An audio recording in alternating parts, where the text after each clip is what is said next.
জীবনের সর্বশেষ যে কাজটা কথাটা বলেছিলেন সেটা ছিল কি? নামাজ।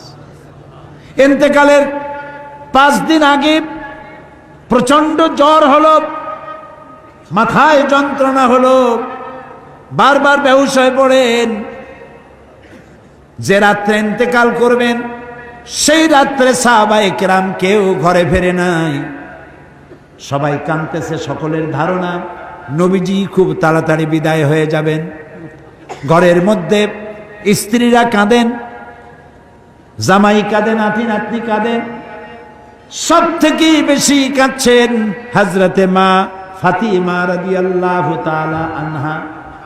রাসূলুল্লাহর হুশ এলো, হযরত ফাতেমার কান্না দেখে কাছে ইশারা করে ডাকলেন, কানে কানে কি যেন বললেন।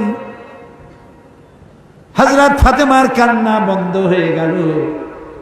হযরত আয়েশা ফাতেমাকে ডেকে বলেন, মা তোমার আব্বা জান কি তোমারে বলল, কান্না বন্ধ হলো তোমার? হযরত ফাতেমা বলেন, মা আমার আব্বা জান আমাকে কানে কানে বললেন, মা কাঁদিস না, তোর কান্না আমার বরদাস্ত হয় না। আমি তোমাকে সুসংবাদ শোনাই, আমি মরে যাওয়ার পর সবার আগে তোমার সাথে আমার দেখা হয়ে যাবে। হযরত ফাতেমা বুঝতে পেরেছেন এর অর্থ হলো রাসূলের ইন্তেকালের পরে আত্মীয় স্বজনের ভিতরে সর্বপ্রথম ফাতেমার ইন্তেকাল হবে। হয়েছিল তাই। রাসূলুল্লাহ বেহুশ হয়ে পড়লেন, আবার হুশ হলো, আবার বেহুশ হলেন। ফজরের পরে হযরতে জিবরাইল এসে বলছেন, আসসালামু আলাইকা ইয়া রাসূলুল্লাহ, হে আল্লাহর রাসূল, আল্লাহ আপনাকে সালাম বলেছেন আর তিনি জানতে চেয়েছেন আপনি কেমন আছেন। তিনি জানেন আপনি কেমন আছেন, তারপরেও তিনি জানতে চেয়েছেন আপনার মুখে আপনি কেমন আছেন। নবীজি বললেন, আমি বড়ই কষ্টের ভিতরে আছি, অসুস্থ আছি। হযরতে জিবরাইল বলছেন, ইয়া রাসূলুল্লাহ, একজন নতুন ফেরেশতা এসেছে আজ আমার সাথে, যে ফেরেশতা কোনো মানুষের কাছে আসার জন্য অনুমতি কোনোদিন চায় নাই আর কোনোদিন চাবেও না, শুধু আপনার অনুমতি চায় আপনার কাছে আসার জন্য। সে ফেরেশতার নাম মালাকুল মউত। হযরতে মালাকুল মউত রাসূলের অনুমতি নিয়ে রাসূলের জাসাদ মোবারকের কাছে এসে সালাম পেশ করলেন। বললেন, ইয়া রাসূলুল্লাহ, আদম আলাইহিস সালাম থেকে নিয়ে শুরু করে এই পর্যন্ত আমি যত মানুষের জান কবজ করেছি আর কিয়ামত পর্যন্ত যত মানুষের জান কবজ করব, কারো কাছে অনুমতি চাই নাই, অনুমতি চাওয়াও আমার লাগবে না। কিন্তু আজকে আসার সময় আল্লাহ রাব্বুল আলামিন আমাকে বলেছেন আমি যেন আপনার অনুমতি চাই। রাসূলুল্লাহ বললেন, মালাকুল মউত, আমি যদি তোমাকে অনুমতি না দেই? হযরতে মালাকুল মউত বলেন, ইয়া রাসূলুল্লাহ, আল্লাহ তাআলা বলেছেন অনুমতি যদি না পাও ফিরে এসো। আল্লাহু আকবার, আল্লাহু আকবার।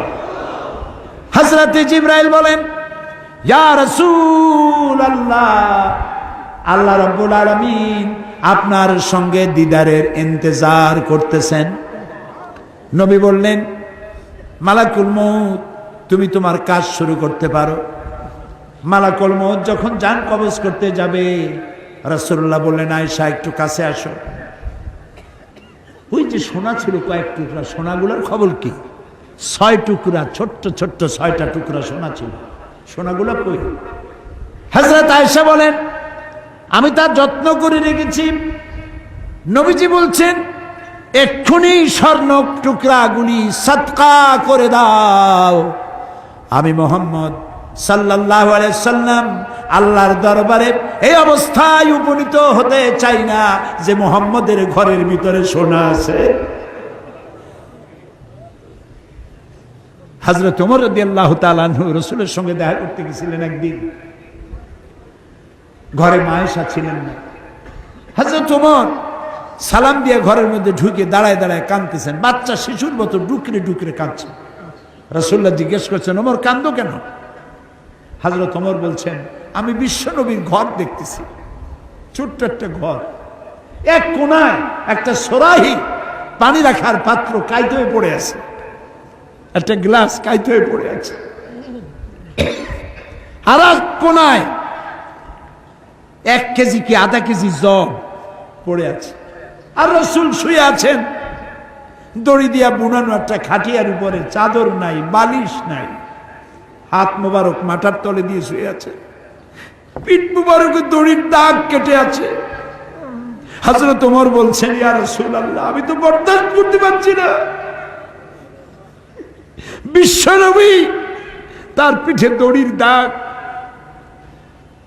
পানির পাত্র কাইট হয়ে পড়ে আছে, খাট নাই, বালিশ নাই, আপনি আমাকে অনুমতি দেন, আমি আপনার জন্য একটা তোষক বানাই নিয়ে আসি। রাসূলুল্লাহ বললেন, ওমর, আমি তো দুনিয়ায় শান্তি করতে আসি নাই, আমি যদি ওহদ পাহাড়কে বলি, ওহদ আমার জন্য সোনায় পরিণত হয়ে যা, ওহদ পাহাড়টাই সোনা হয়ে যাবে, শান্তি করতে আসি নাই।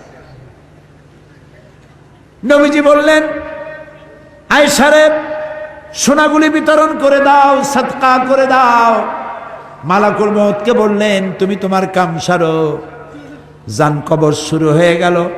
নবীজি জীবনের শেষ কথা মুখ থেকে উচ্চারিত হলো, আসসালাত আসসালাত ওয়া মা মালাকাত আইমানুকুম, ও আমার উম্মতেরা, নামাজ নামাজ। ইন্তেকালের সময় মেয়ের কথা বললেন না, নাতির কথা বললেন না, জামাইয়ের কথা বললেন না, উম্মতকে স্মরণ করালেন, ও আমার উম্মতেরা, নামাজ ছেড়ে দিও না, আর তোমার অধীনস্থ ব্যক্তিদেরকে জ্বালা যন্ত্রণা দিও না, চাকর বাকরের জ্বালা যন্ত্রণা দিও না, গরিব মানুষের দিকে লক্ষ্য রেখো, আর আমি চিরজনমের মতো তোমাদের থেকে বিদায় নিয়ে গেলাম, নামাজ ছেড়ে দিও না।